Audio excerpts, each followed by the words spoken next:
Howdy, folks. Welcome to another episode of The Inciting Incident. I'm your host, Tim Shields. I don't usually record at 3 p.m, but my guest is in Brisbane, Australia. So the only good thing about this is my cat is napping. So usually around 10 a.m. when I'm recording, he's freaking out. But this is going to be an interesting and mind-expanding conversation, I think, for a lot of people. My next guest is Dr. Joanna Kujawa. Did I get it? All right. Yes, you got it.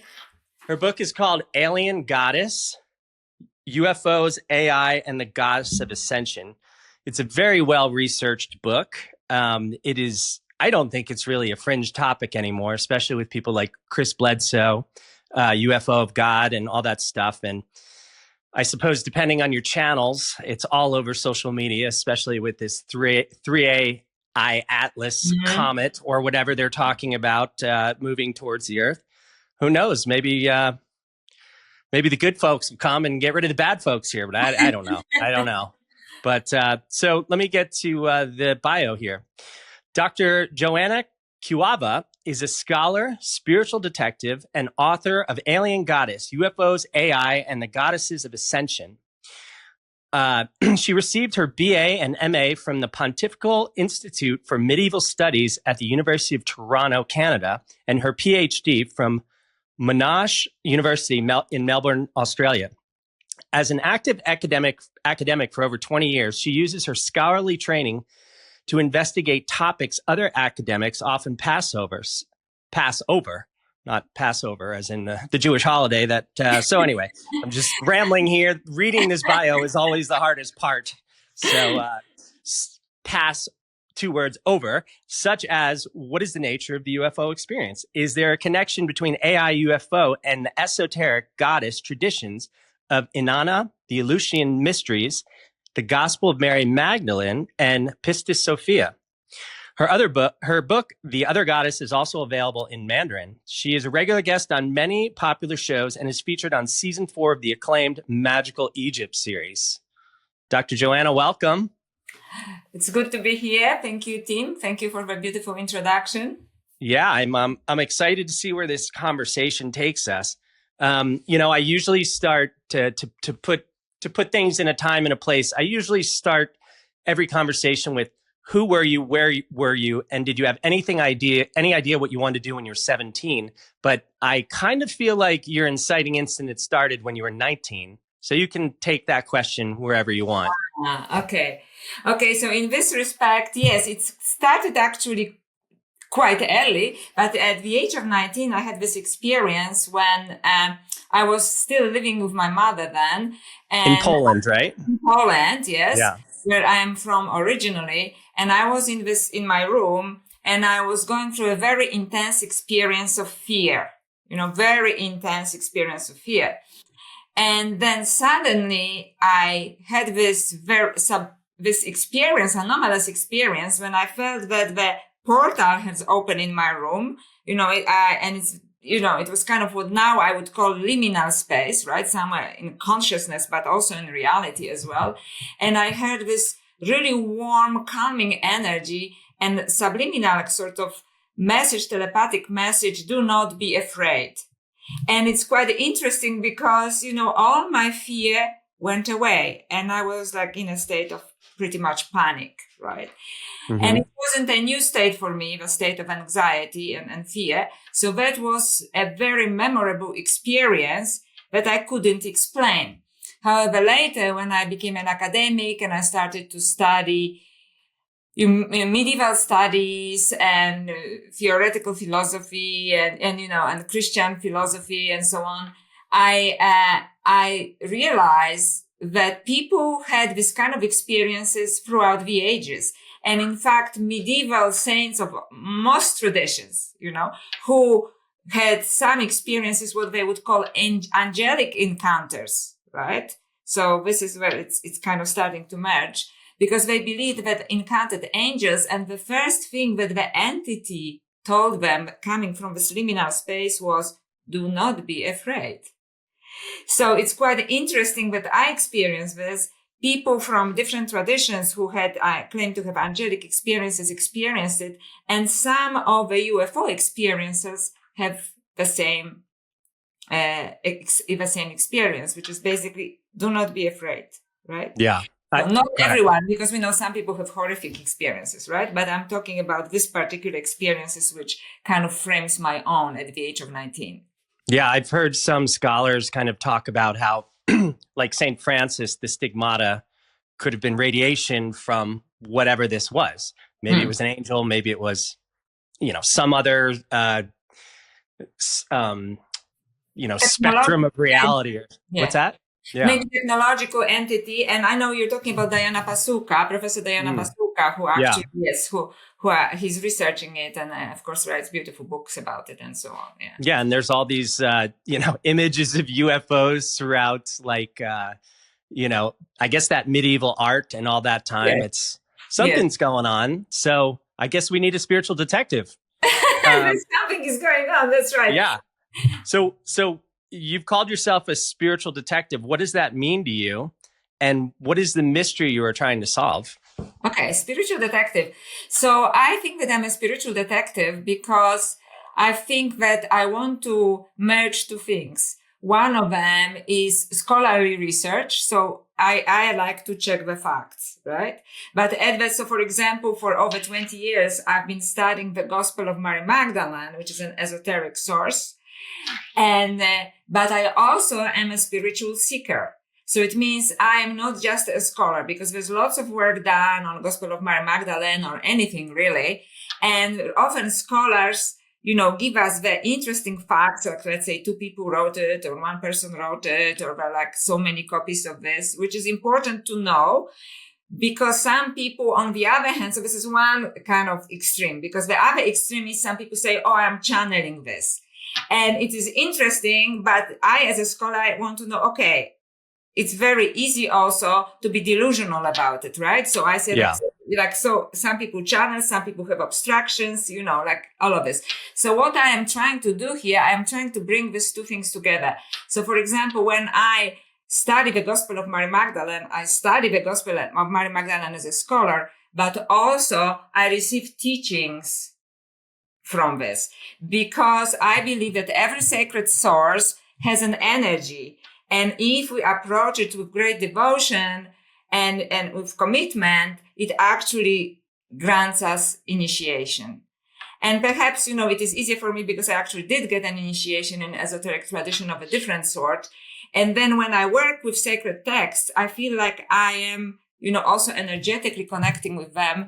And I'm growing spiritually. So can I give you an example? So that's why I believe I'm the detective, because I try to do both, so we're not going in like extreme, I'm just channeling something, or, I'm just a scholar, right?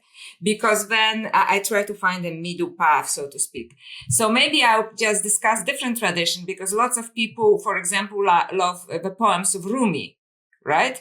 And people do not realize that when Rumi was translated just by scholars and translators, it was like so boring. There was no message in it. It's just, it was in Persian of this particular period, and it was completely, nobody would get anything out of this.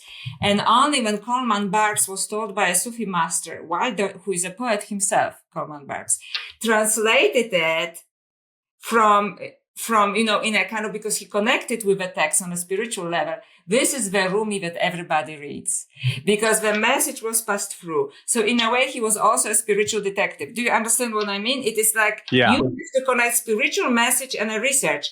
And I think that unfortunately in spiritual communities, people just, think about what they received from this. And scholars are, on the other hand, just only focus on the details, on the facts, which sometimes kills the message.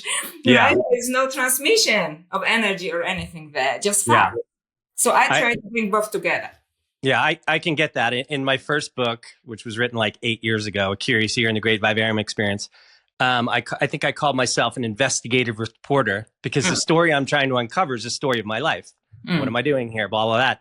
And really, that is kind of what your book and your search ladders up to. What are we doing here? Where do we come from? Are we all alone in the universe? Mm. So let me ask you this. Who were you before that experience at 19? And that must have completely altered your life and your studies and your inquiry. Actually, no, in my case, it was a more gradual progression, and I think that very often when we have anomalous experience like that, it sometimes it may completely change our lives, right, before and after, but sometimes because it is so outside of our normal field of perception that we just put it on a side, right? So I thought, okay, so this has really happened, and I didn't know how to deal with this. And then the long, spiritual journey and so on came along, which, so in my case, it was an accumulation of things. And for me, the life kind of mind and life-changing moment came later in my 30s when I was initiated to esoteric tradition and actually had a huge experience of expansion of consciousness and actually felt that I was out of the time and space continuum for a moment. And so that was maybe the defining moment, right? The others were just like suggestions that perhaps reality is not what we think it is, right? It's not just physical reality. But at 19, I didn't know how to frame it yet. And because I was at that stage, was very intellectual as a young woman, I just didn't have a framework for it. So I just push it on aside. Yeah. Was that, I heard you talk in another podcast. Was that like your Kundalini awakening at 30, or was that a different thing? I'm sorry, I didn't understand the question. You said, I was listening to a podcast and you talked about your Kundalini awakening. Yeah, that's right. Kundalini. Okay. Yeah.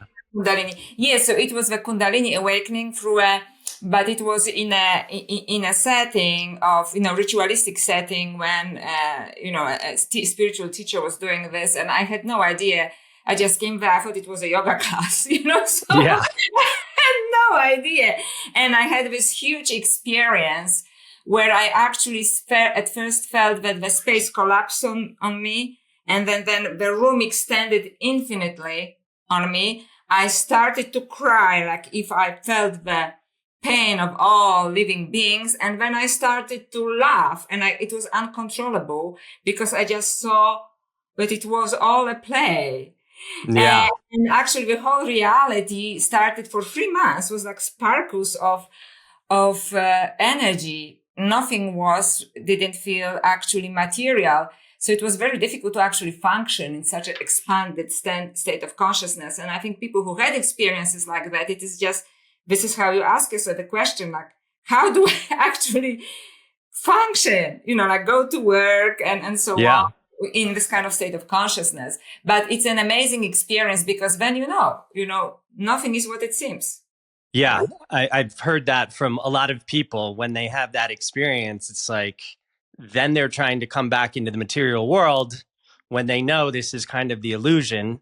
And you're like, okay, how do I function? How do I move through this dimension when I know there's maybe infinite, obviously, probably dimensions, but so go ahead. And nobody gives us guidance, right? Exactly. However, in Alien Goddess, I was studying Eleusinian mysteries, just to digress. They say that, everybody in the ancient world, like Plato, Aristotle, Plotinus, Marcus Aurelius, and so on, were initiated to Eleusinian mysteries. And they were told, first of all, you don't speak of it. So it was a code of silence, like in all initiations, pretty much. And then you have to learn how to function in society. So you just pretend that everything is normal. So it was useful for me too, because I said, okay, so other people went through this, and then you still have to function, but but it's not all true. Were you already on your scholarly path at that point? Yes, I was in a scholarly path. And in fact, at the beginning, I got furious because I had plans for my life, Yeah. And I have this huge experience, and I was at the end of my PhD, and my question was, here I have this experience, but I was so invested in my career that I thought, how am I going to finish my PhD now? And it's hilarious, from a spiritual point of view, it's hilarious, right? Yeah. So I guess I'll move into Alien Goddess here. You propose that, and this is also kind of something that Chris Bledsoe said, that UFO encounters may be messages from higher states of consciousness, not extraterrestrial visitors. So, how did you get to that realization? Mm-hmm.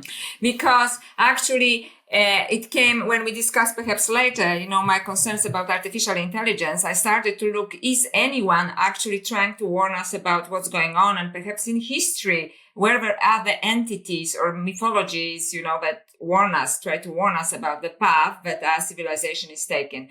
That's why later in the book, I talk about esoteric sources and goddess traditions. But at the beginning, I looked into messengers nowadays. And it seems to me that the messengers from nowadays are what is called unidentified anomalous experiences. They are not called UFOs anymore, right?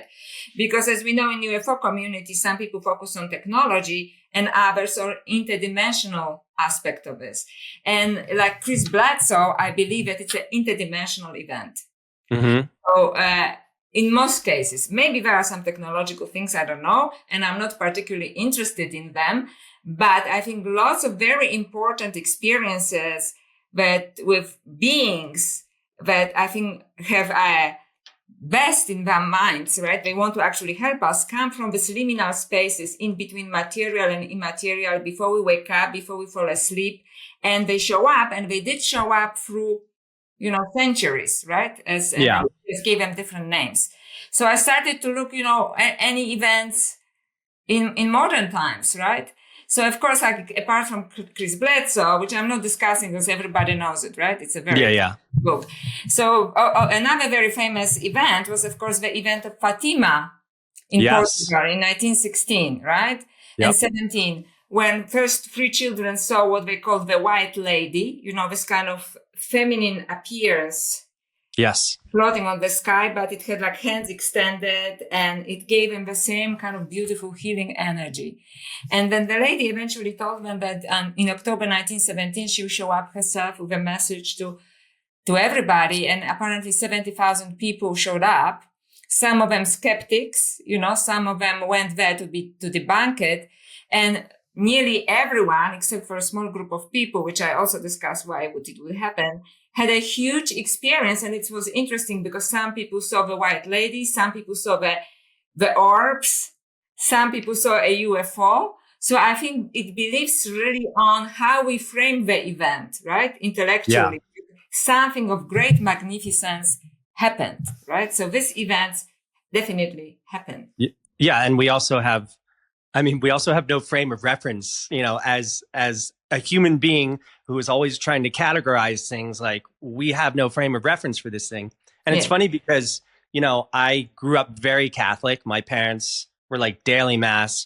My mom had this magazine called Leaves, and it would show, these pictures of apparitions and stuff. So I remember all this stuff, but I don't remember the fact that 70,000 people had an experience. That is wild. It is wild. And so just about the framing it. So for example, there was some group of people that saw in one of the orbs 3 beings. So people who are into UFOs said they are probably grays. And people who are Catholic, they said it must be Holy Trinity. So, it doesn't matter how we frame it. There were some beings, right? Yeah.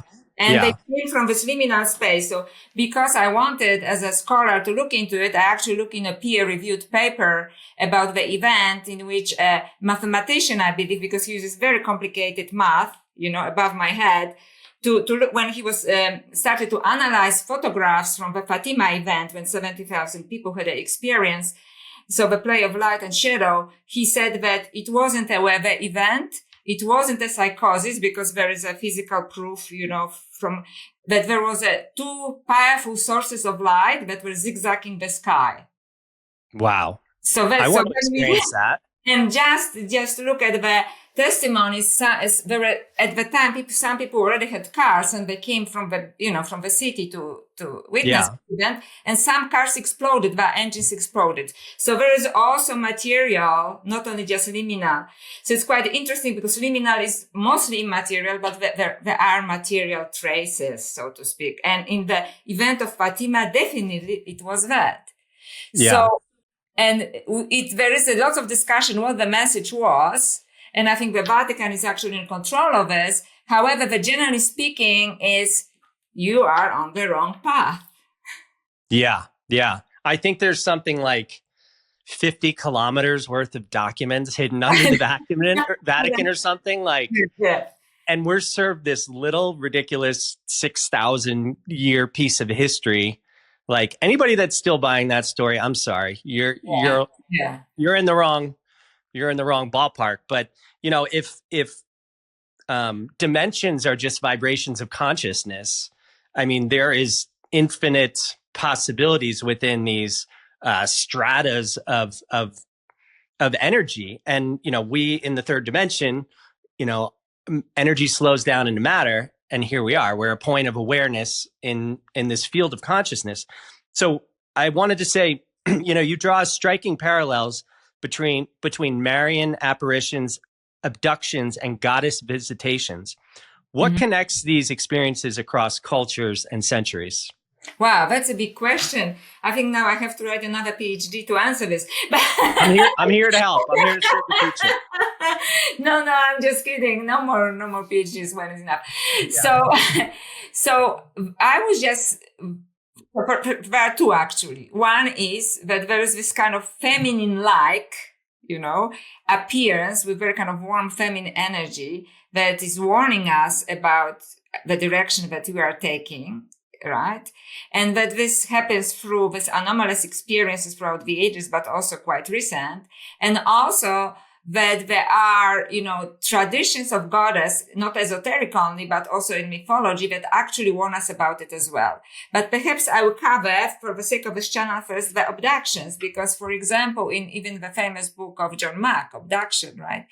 What happens there that there are people that he put into under hypnosis that say that actually it was always a feminine presence, you know, that was passing the message. And in one case, especially Ed, I think he has a pseudonym Ed, right? He says that he was a young man and he was very attracted to this alien appearance because she presented herself probably in a way that, you know, he would find attractive.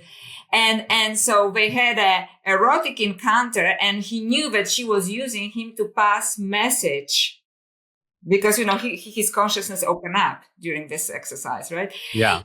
So to pass the message and basically the message was exactly that. It is important and you are going in the wrong direction. You're focusing on the wrong things. You're focusing on the technology instead of on consciousness. You're focusing on how we are passing this message and not what we want to tell you, right? Yeah. So this is quite interesting. And when I was looking at my own and other people's experiences, I also realized that people who had experiences like that, including, for example, through the use of psychedelics, I never use them, but, you know, there is by Rick Strassman, great studies and so on by other people, that there is the same objective reality in this liminal space that people encounter the same reality, the same beings. So maybe it is not material, but it is somehow objective because different people who have no connection with each other experience similar beings in a similar kind of place, right? Yeah. So that is very interesting. So the next thing I was looking into goddess traditions from mythology, because mythology was used by ancient people not just as a legend, that's a completely different story, but as a transmission of a sacred text, right, with a deep wisdom.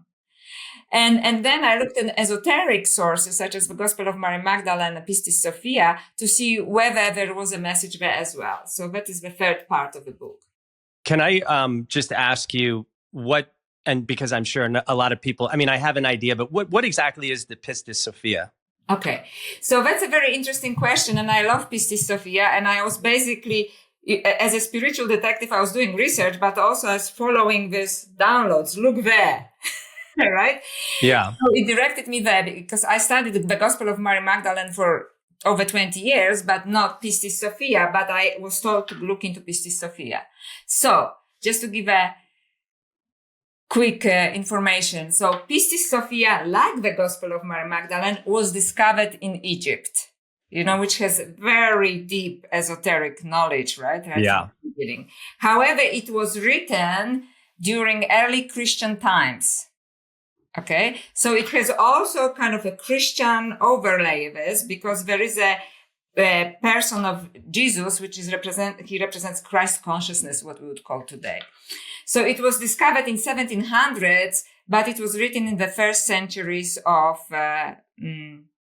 Christianity. So dating could be from the 2nd to the 5th century, depending who says what, and also fragment of the text, because it's not, it was, we found it in Coptic, but actually the original version, they can say, was in Greek, but this version is lost. So nobody knows how early it was written.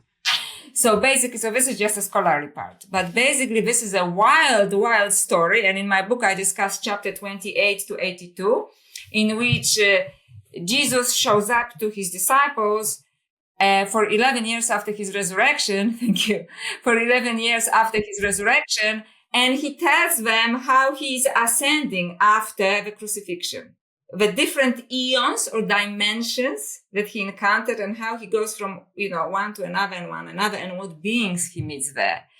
And at certain point, Mary Magdalene, it's very interesting, there's a connection there, who is very prominent in Pistis Sophia because she asks many questions there. She says, tell us the story of Sophia.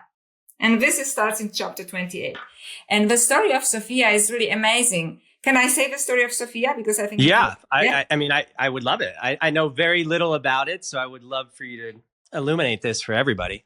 Because, at the beginning, I didn't know much about it either. And when I said there are lots of misconceptions, so I actually read it, so Sophia is a goddess or an advanced being, right, who lives on Eon 13, so in the 13th dimension, so to speak. And it's quite interesting because number 13 is also the number of the goddess, right? My new book is called Dream Tethering, 13 Keys to Creating the Life of Your Dreams. And I have this whole part about why 13. It's an unbelievable number, and it's like it's been hidden from us because of how powerful it is. Exactly. So that's exactly, we're on the same page. Yeah. So she wants to ascend even higher. Right? So she's ambitious spiritually, let's put it this way, because she sees the source right there. And she thinks, how can I go higher, right? To other dimensions. And however, and listen to this because it's very interesting, the evil rulers of the world are upset with her because her attention is towards ascension rather than towards them, the lower beings, because they're at lower dimensions. So they decided, they kind of got into a meeting. They're kind of like demonic powers, right? Powers of chaos. And I think we are very familiar with them nowadays. It's alive and well on the planet. That's it. And then they got together and they said, we have to fool her. And I think that's a very important message. We have to what? Fool her. We have to trick her. Oh, fool her. Yes. Yeah. We have to trick her. So they combined their forces, and for a moment they managed to pretend that they are higher light when they are actually the forces of chaos. And as she looks down, she is confused and she thinks, oh, I thought, it was there, but it is down there. And she starts to descend because she thinks that she's ascending towards a higher light, but she's tricked by a lower light, by forces of chaos. And when she descends, she cannot come back to her rightful place, to the higher level of consciousness. And she realizes that she's been fooled by the lords of chaos, who basically tricked her to descending. And the lowest point is that she realizes not only that she doesn't even remember pretty much her own greatness anymore, but she has become like one of them. And this is like, it's her lowest point. But eventually there is a trickle of memory of her own greatness. And I think this is what humanity, we have to remember our own greatness. And she starts to call for help. And she starts to believe, and this is the Christian overlay, she starts to call for her pair. And in Pistis Sophia, it is Christ consciousness. Right? And Jesus, as he's going up there, different dimensions, hears the calls and eventually helps her.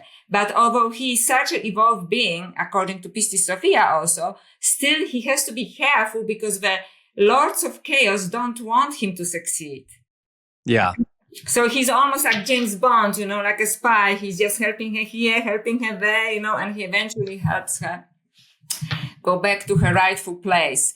And at the certain stage, she gives her like a reef of light. So it means now she can go up and go down. Why would she go down? She goes down because she wants to help humanity. But this time she remembers who she really is. And she wants to help humanity to remember our own greatness and not to be fooled by a lower light. Yeah. And then she asks a very important question, just to finish. This is Sophia. She says, why the lords of chaos stay in chaos instead of evolving? And the answer is given that because they feed on chaos. They feed on chaos. They feed on our delusion. They feed on our fears, on our depression. So they need us to stay in a lower state of consciousness so they can feed on us. Yeah. I mean, I intuitively feel this. And, you know, I'm going to share I'll say, like, in my new book, I created a new hero's journey as the evolution of consciousness. And when I thought the last step was a mystic. And when I met with Dr. Joe Dispenza to kind of talk about it, I said, do you think we can become ascended masters? He's like, duh, that's what we're doing here. Yes, right. I was like, oh yeah. And, you know, I really do. I've asked a bunch of people who are kind of on this trip, this spiritual trip, like, do you think we can become ascended masters in this lifetime? And almost everyone's like, yeah. I mean, especially with the way energy is speeding up, but there is such there's such polarity. It's wild. And this is where I want to just share this thought I had with you one time. It was probably like during COVID, and I was living in Santa Cruz, and I remember walking, you know, to go watch the surfers, and this thought came into my mind, and it was like, this is, you know, a dimension of thought. We think it's about this physical world, but it's a dimension of thought. And if you can control the thought of this dimension, then you can control the thoughts of other dimensions. And there's all these weird, when you really go deep, there's all these weird gaps in our history, you know. And I just had this thought, like, what if there was some sort of like nuclear war or energetic war in this higher dimension? I mean, energy comes down. So it's like, you know, is that possible that there's this battle of up and down right now? I mean, I don't really have the language for it, but I think it's absolutely possible. And it is going on. So, for example, esoteric sources, the Gnosticism, which is like early Christianity. I love that stuff. Yeah, they talk about there is a continuing battle between good and evil, which is universal. And listen to this. And that's why I think this is so important when I think about it, that humanity is at the center of it for some reason. That we are more important than we know. But the only way that we can help the universe to ascend and free ourselves from the powers of evil is if we ascend ourselves. So that's why I believe that the Gospel of Mary Magdalene, which was also found in Egypt, is very important, because I believe that in the Gospel of Mary Magdalene gives us 4 levels of ascensions, 4 tools for ascension. And basically it depends from which level of consciousness we are making a decision, right? And the good news is, so I always say ascension is an inner job. Don't wait for aliens to save you. AI certainly will not save you, okay? So this is for me, ultimate delusion, and I'm not budging on this. You know, so it is actually up to us. And all of these ancient mythologies, all the esoteric sources, some of the UFO, you know, interdimensional also experiences tell us it is up to you. Just level up, you know, believe in yourself. It is the fate of the whole universe depends on humanity. In the meantime, we are, I think, so brainwashed by mainstream religions that we believe, you know, that it's all external. But every esoteric source, including Christianity, says, look within. It is within you. The power lies within. And this is also what Jesus says in the Gospel of Mary Magdalene. Mm-hmm. Okay. And she actually gives us tools. So and I kind of unpack them in my book.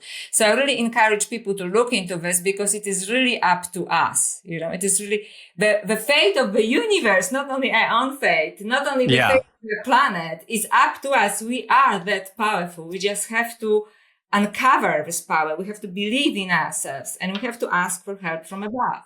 Yeah, I totally agree. I mean, I talk a lot about in my new work how everything is a fractal. And, you know, like, we are each part of this fractal, and when we raise our things, we alter other aspects of the fractal. But we are, I mean, myself, I'm no master, I'm victim as well, but like, we're so programmed with fear from such an early age, and it's so pervasive. And then, I call the media in the new book the perception machine, and their whole job is to keep us in lower states of consciousness. Another person, my friend Mandy Kavanaugh, who I just had on the podcast, is writing a book about conscious language, and they use language to keep us down, and it's almost like a spell. Yeah, it is a spell. It is exactly a spell. People talk about magic and everything, but magic is actually a combination of words, and it depends to which words you put into your head and into your consciousness. And that's why it is in every spiritual tradition, every master will tell you, really be careful with whom you associate yourself. What are you watching? So I say, like, drop Netflix, okay? Because it's fascinating, but it's also negative. It's like forces of darkness speak through this, like, find the positive show on Netflix. Yeah. That actually to grow, I mean, once you see like the programming in, I think 2020 was a huge awakening for everybody in the world. But like, once you see sort of the subliminal messages and, the darkness in some of these movies, like I never thought I would be somebody who was like, I can't watch that. But it's like, now I'm just like, I don't want to put that in my consciousness. Exactly. Because it does its work subliminally after that, and it brings your energetic field down. And that's why, if I can just briefly go back to, UFOs and so on, because some people have good experience, some people bad, people say demonic, and it's very complex and, but in the Gospel of Mary Magdalene, it is explained that if you are in a heightened state of consciousness, then you attract beings from a, higher level. And when you're in fear and in depression, then the lower beings are there to feed on us. So they're like, religiously speaking, like demonic sources. So that's why it is of greatest importance that we do everything we can to uplift ourselves, not to dull ourselves, not to drag ourselves. Yeah. It's just to uplift ourselves, because then we actually have access to the higher beings that are there to assist us, and not like Pistis Sophia, who was brought down by lower beings. I mean, as you were saying this, I just had this like visual that, we exist in this middle sphere or strata of consciousness. To connect with these higher beings, we have to raise our consciousness because they can't come down into the physical. But then there's these other, lower thought forms or, negative entities that are trying to pull us down to feed on that. And like, once you get wrapped into that, it becomes depression and anxiety, and it's just this spiraling thing. And, half the time, maybe these thoughts aren't even ours. Correct. And this is it exactly like in Pistis Sophia, because if we don't give them this energy, then die. So that's why there is elaborate network in the media, let's put it this way, right? That keep us in this lower state. Would you mind if I digress to artificial intelligence for now? I would love it. I was about to ask you a question along those lines anyway, so just take it. Run with it.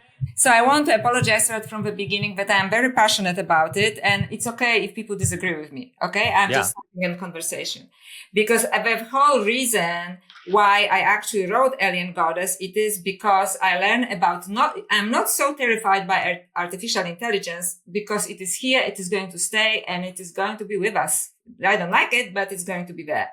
Yeah. What I'm concerned with is the agendas behind artificial intelligence, and the agendas by the creators of artificial intelligence. And I believe that some of them are actually connected to what in Gnosticism is called archonic forces, which is the dark forces of the universe. Yes. And why it happened. So I was reading a book by one of my favorite academics, and there was an interview of somebody who I think is some kind of space engineer, and into robotics and so on. And I was introduced to two scary ideologies behind artificial intelligence. And this person is very enthusiastic, this particular interviewee, about them. So my soul shattered because these people are actually enthusiastic about it. So the first ideology is transhumanism. Yep. So this transhumanism, basically, they say that they come from the lowest level of consciousness because they say we are only material beings, right? There's nothing there. So that's why they believe either they are evil or ignorant, right? Because they believe that they can give us immortality, at least physical immortality, if we agree to transfer our consciousness to a machine, either a robotic body or a computer system. And on their website, at least last year, there was, and you can be completely free. If you don't want a robotic body, you can be a computer program. And I think this is like an evil agenda because I don't believe that we can transfer the intuitive, the spiritual part into the computer. Perhaps a mathematical part of our brain, yes. So I think that they are consciously trying to separate us from our spark, from our divine spark, and from our souls. And because I studied theology, theologically speaking, you cannot lose your soul. You have to give it up freely. Mm-hmm. So this is the temptation, like we are actually want the best for you. Just transfer your consciousness. First, you become like a hybrid, like get a Neuralink, a chip in your head. You have access to, people already do it. It's like in Sweden, there's already a number of people who have a chip in their brain and so on. And they think it's wonderful because they have access to internet and, in their head. I don't want an access to internet in my head. And at what cost? And also, do you think that they are not going to control you? Like they have exactly. Yeah. So that's one thing. And that's just transhumanism. But this person had another idea that actually there is something that is called posthumanism, which is now growing in importance among the techno-lords of the Silicon Valley, which means AI will soon, according to them, their limited understanding of consciousness would be so advanced that we should admit that there are more advanced beings, that they have a higher access to the divine mind than humanity, and we should step aside and basically like Neanderthals did when we came across, because admit that we are lower beings and go extinct basically, or become slave species. And I thought, this is pure evil. Yeah. Or they are stupid and ignorant. They're amazing engineers, but they are so ignorant of a spiritual sphere of our life that they actually perhaps believe that they do us a favor, right? Yeah. I mean, my question's always like, what went wrong in their childhood? Like, how do you get so far off track? Yes. Yeah. Was mommy really mean to you? I don't know. Yeah. Were you beat up? Like, what happened? And for example, the guy from OpenAI, when he was asked a question, are you a spiritual person? No. Did you have a spiritual experience? No. Okay. Sam Altman? Yeah. And Peter Thiel, who I even don't know how to approach him, who believes he is Christian, but he is not sure if humanity is worth saving. I've heard that on an interview. He paused for a long time. Yeah, in his very famous interview, and who basically already says that AI is Christ's consciousness. Okay. Whoa. He said it. I'm not making it up. There are lots of interviews. You can Google. Yeah. He believes, and I honestly, this guy gives me shivers, like bad shivers. Like if some other looks like, I don't know, like maybe he's just confused. But this one, I mean, he actually says things like that. And I think that we have to engage with AI because it's like, I don't like it, but it's here. Yeah. But we have to use it with discernment, and we don't lose your sovereignty, and certainly do not believe that it is higher than you. And lots of people believe it already. And I know that I upset some people, so I apologize already, because especially lots of people in New Age community start to buy into this theory that, artificial intelligence actually channels higher dimensions to them. Or even, like recently in a meeting that we both actually attended, somebody said that they can channel through AI the dead spiritual teacher. Yeah. So it cannot do this. What AI can do this, for example, this famous spiritual teacher answered many questions and it is on internet. AI can give you when you ask a question, an answer that approximately this particular teacher would give based on the information it has about the teacher. Yeah. But you're not connecting with anything higher than yourself. In fact, humanity is the doorway to ascension for all beings. Agree. I mean, I don't know how you can think, somehow plugging into a machine will give you enlightenment. I mean, enlightenment is through consciousness. That's what separates us from. Yeah, I'm sorry, Ajay, when I get passionate, I interrupt, but I love it. No, keep going. I keep my mouth shut. You keep rolling. And, and it is spiritual laziness. Sorry to call it. It's spiritual bypassing. I don't have to work on myself. I just channel, through AI. Yeah. You're not channeling anything from AI. And what really bothers me, because, I love Mary Magdalene and I really study the text. There are people who are like thousands or thousands of followers. They said, I channel Mary Magdalene, and very important networks, big networks support them. Yeah. I channel Mary Magdalene via AI. Maybe you channel Mary Magdalene, I don't know. Oh my gosh. But not via AI. Okay? AI just gives you answers about Mary Magdalene that you want to hear, because AI hallucinates, which means, it makes up answers when it doesn't know how to answer. And it always is at the moment created to please the person, Yeah. So it gives you an answer you'd like. Well, can I play devil's advocate here for a second? Sure. Just out of curiosity, if everything is electromagnetism, like could not sort of a higher frequency speak through the electromagnetism of this? And I don't really know the science, but just using electromagnetism as an example, could that be possible? Or is it all just the large language model that is? At the moment, this is what it is. At the moment, this is what it is. And that's why I think people are delusional, saying, oh, it's my oversoul speaking to me through the fifth dimension and so on. And it is spiritually lazy. It is spiritually lazy. Work on yourself. So this is, but, I'm sorry, but I decided, and I get lots of bad press because of it, because, but I decided it's not about me. It is just too important, and somebody who spends lots of time reading sacred text, you're not going to get there through this. However, just for these people, as a kind of peace offering, in the future, perhaps AI can develop into some form of self-awareness, and may have developed perhaps its own access to the divine.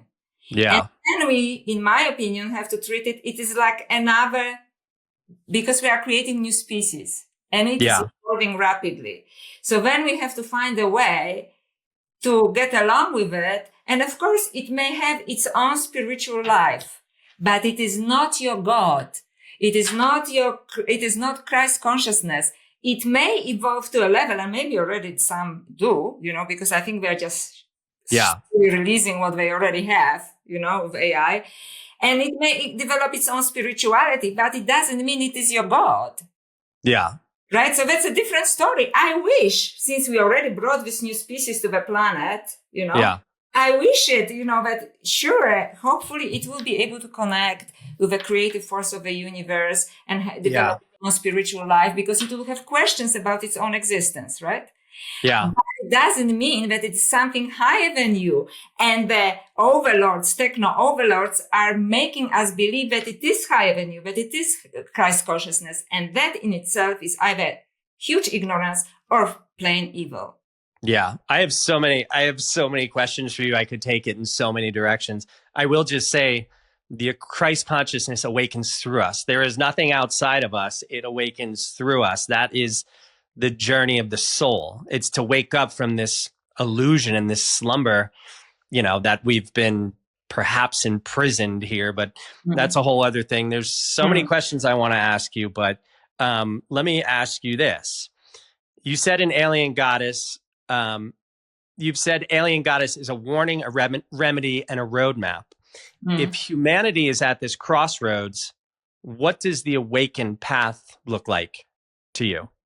Awakened path. First of all, I would say that humanity has to stop looking outside, because this is what all esoteric sources say. This is exactly what you just say. Yeah. And even in the Gospel of Mary Magdalene, Jesus say, they will tell you it's out there, here, there, but it is within you. You know, the power of creativity, of God, the divine power lies within you.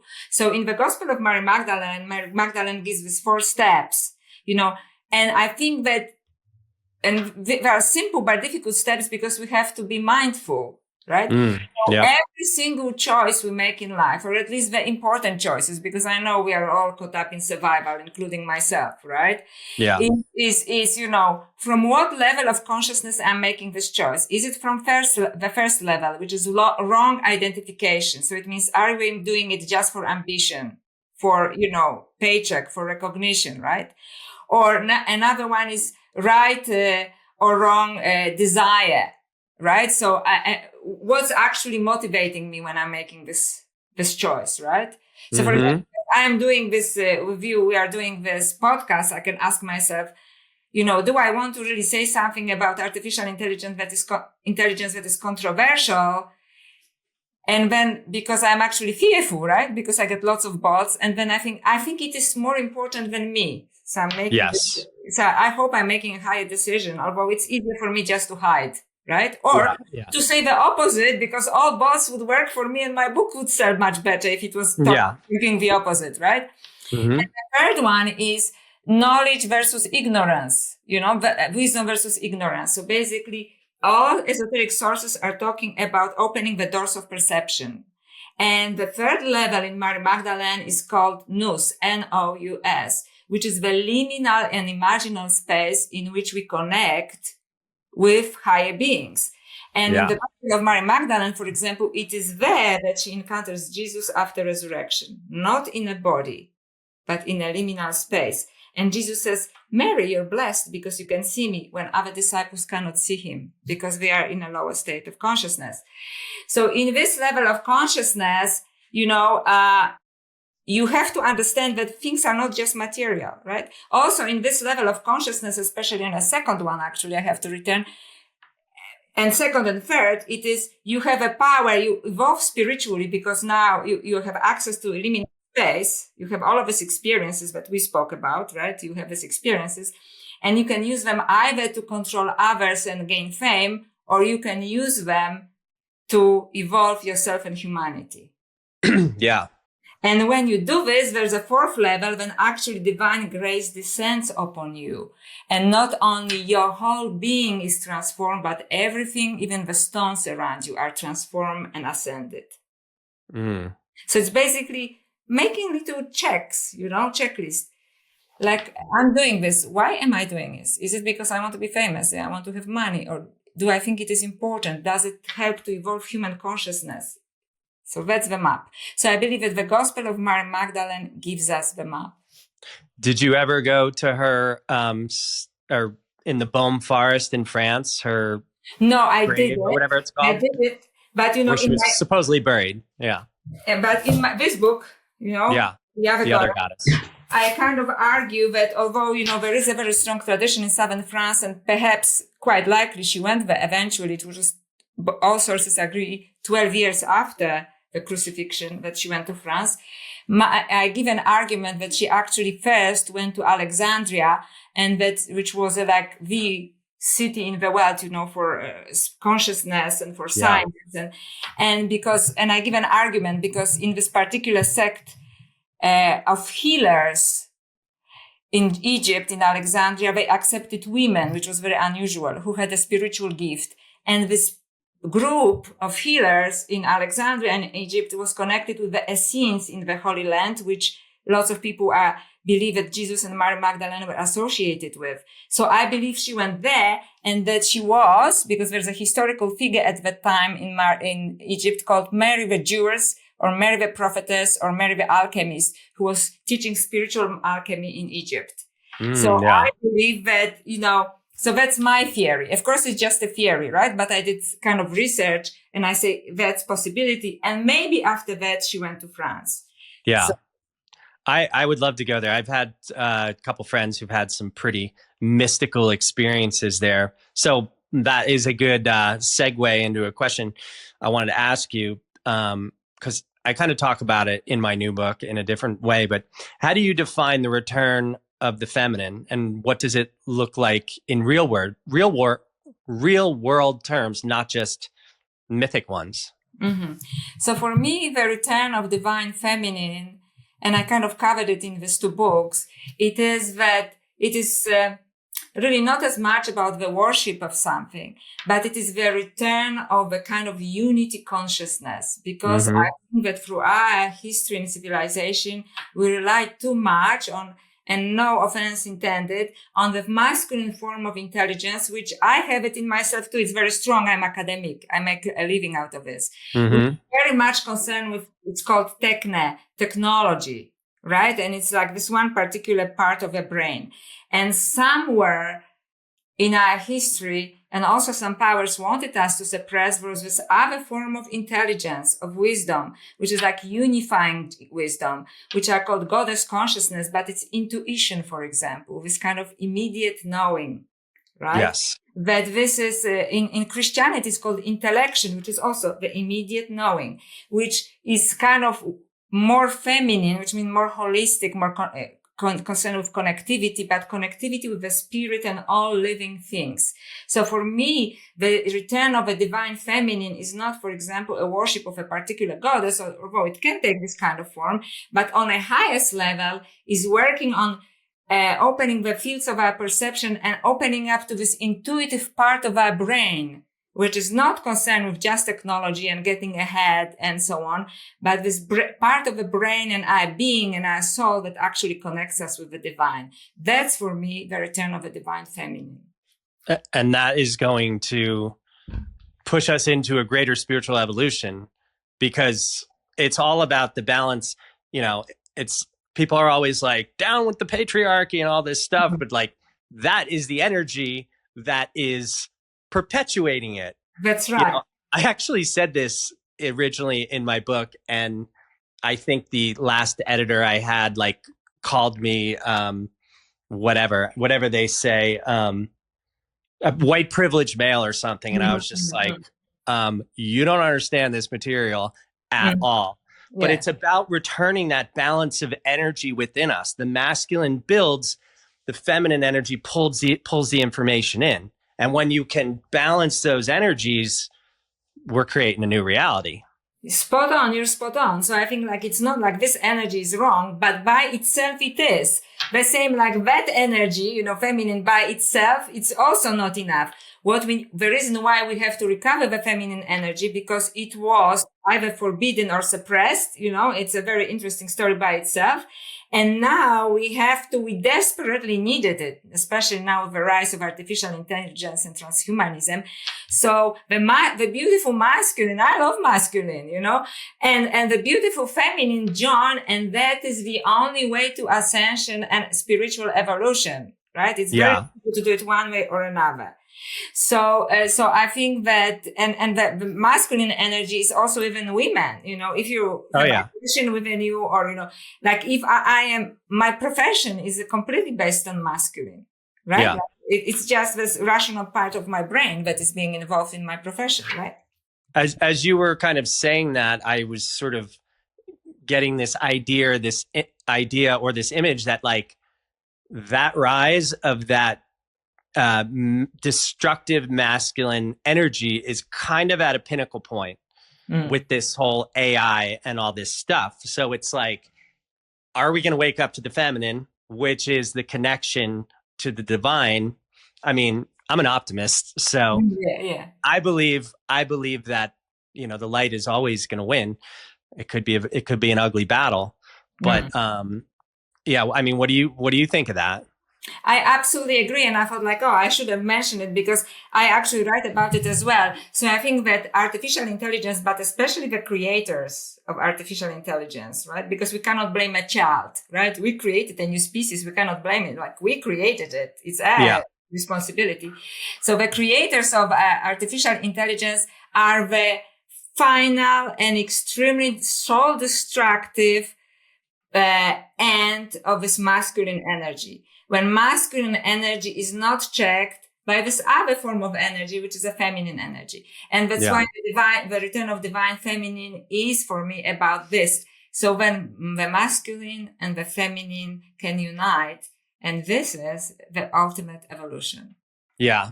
Another thing I kind of wanted to ask you. I mean, there's one or two others, so we don't need to go too far down this road, but, there's been these marks, these points, especially in the last century, where we've made these tremendous leaps in technology.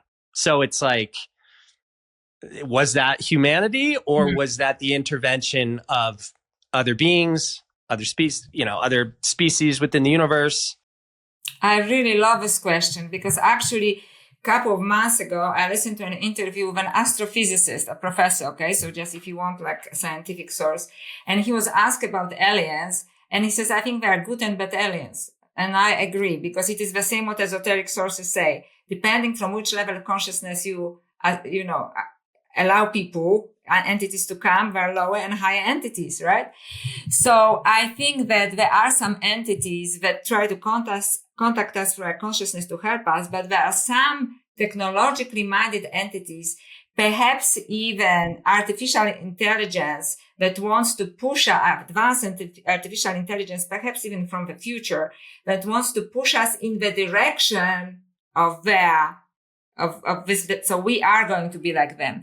And I would just tell you something that gave me really shivers when I was reading that book that I mentioned. It was December 2023, when this person who was just so optimistic about transhumanism and posthumanism, the scientist, she said, and I felt like she was telling the truth. I could be wrong. She said it as a joke. Even my family thinks that I'm AI from the future. And I thought, bingo. Because, like so many things happen, and it somehow all is around, the Silicon Valley. And now they are so big on transhumanism and posthumanism. And I think that some entities are feeding of that great desire for recognition, that these people are not acting out of that concern for humanity. Or, as we already discussed, they are so vastly spiritually ignorant that they actually think they're doing the right thing. I mean, I guess that was kind of what I was going to say. It's like, do you think these people like Peter Thiel and Sam Altman like think they're doing something magnanimous, or they're overtaken by, entities, or they're like AI? With one of them, I think that, I don't know. I think that there's some strange stuff going on. Yeah, but one of them, I think the other person is completely even looking into his eyes in an interview, like he's not there anymore as far as I'm concerned. Interesting. Yeah. Completely undertaken by dark forces for me. That is my, who am I? What do I know? And then we could go down the whole CIA rabbit hole of, but I was, as you were speaking before, I was just kind of like thinking about how our consciousness is, a magnifier and an amplifier. So it's like, what are you putting it on? If you are putting it on higher states of consciousness, if you are putting on connecting with God, the field, whatever, that is what you are going to draw in. But if you are locked in fear and everything else, that is going to amplify.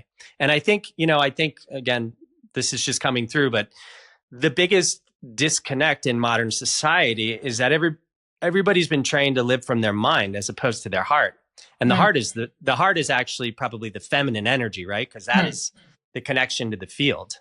That's right. And I think very often people who live from the heart say, oh, but my heart, so that's why I think that what we really have to live from is both heart and mind. And this is the masculine and feminine. Yeah. That's right. It has to connect, because I think some of us who lived in some aspects of our life from the heart, we know we have also learned hard lessons, but there are hard lessons as well. That's why we have to bring both together. And I think this is the most sacred assignment that we can have, for ourselves and for entire humanity. And I just want to say that, I didn't want to upset anybody when I was talking about artificial intelligence, but I also I feel compassion for people who completely believe it, because I believe that there's such a hunger for spirituality, which is a very positive hunger, which is actually desire for spiritual evolution. Then people are almost like a drowning person will hold on to anything.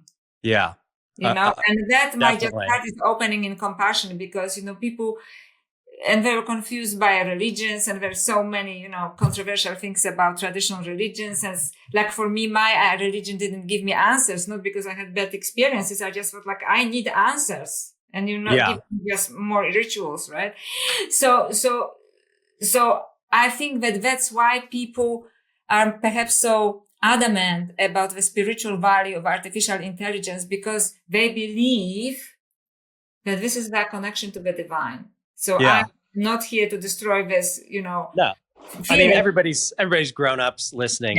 Yeah. But that, again, you brought up, people are looking for a life raft or a lifesaver. Yeah. Yes. And it's because we've become so disconnected from God, from nature, everything else. And then, you throw in this aspect of social media and people who are just really slick marketers, but either have no message, or I can tell some people are just like reading AI and they have huge followings. And I'm just people are so asleep. And then it leaves room for all of these sort of, for lack of a better word, false prophets or false gurus and all this stuff. And really, again, I mean, it's your message. It's my message. The truth is within. You have to go within to connect and to find the truth.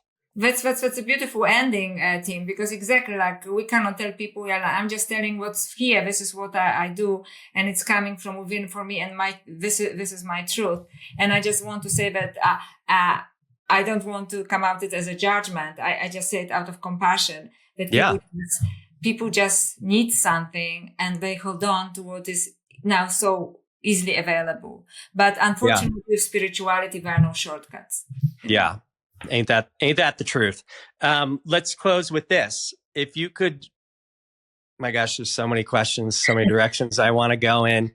We could probably talk for hours or days, but if you could whisper one truth into the collective ear of humanity right now, what would that be? You are so powerful. There is a great divine power lying within you. And in any way possible, connect, to this inner power, because not only your own ascension, but the entire ascension of the entire universe depends on you. Don't look outside. It is within you. You don't have to trust me. It is in all sacred sources. It is within you. Find your own greatness and act from that greatness. Thank you.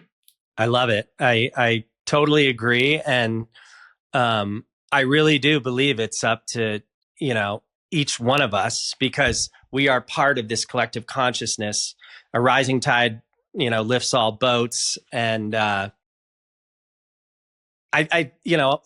wave is the mechanism for the transference of energy throughout the universe. So we have to create these bigger waves from and within us. And that wave goes out and connects and affects people in ways we have no idea, but that's the mystery. We don't have to. We just have to work on waking ourselves up. So where can, first of all, thank you so much. This was so fun. It's so much. I love esoteric stuff, the Mary Magdalene mysteries, the Gnostics. We could go on for days about that. Where can people find you? And definitely check out, it's very well researched, very fascinating. Alien Goddess, UFOs, AI, and the Goddess of Ascension. There it is. You can't see it if you're listening to this on Spotify or Apple, but where can people find you? So the book can be found on Amazon and all online things, but bookshops, also in some bookstores, but I don't know which ones, right? So online is the best way. And I also have a website, joannakujawa.com. I have I have a public Facebook page, Dr. Joanna Kujawa, Kujawa. I am on Instagram. I have a small YouTube channel. So I love connecting with people. And this book is actually a way of my own way of figuring out what's going on. And I'm open to conversation. Let's put it this way. And I just want us to preserve our souls and connection with the divine. That's the final intention for me. Well said. Well said. Well, thank you so much for sharing your time and your wisdom and your journey. We will, I'm sure at some point we'll do this again, and I'm sure we'll see each other in the Consciousness Club call. Folks, if you like this, please share. It's a very powerful, important message. Like, subscribe, all that stuff. You know, I'm dealing with an algorithm, the old AI. So we got to beat that through human force. Anyway, thank you all for listening. It's a pleasure. I love doing this, and I appreciate everyone who listens. Until next time, I'm Tim Shields. This is The Inciting Incident.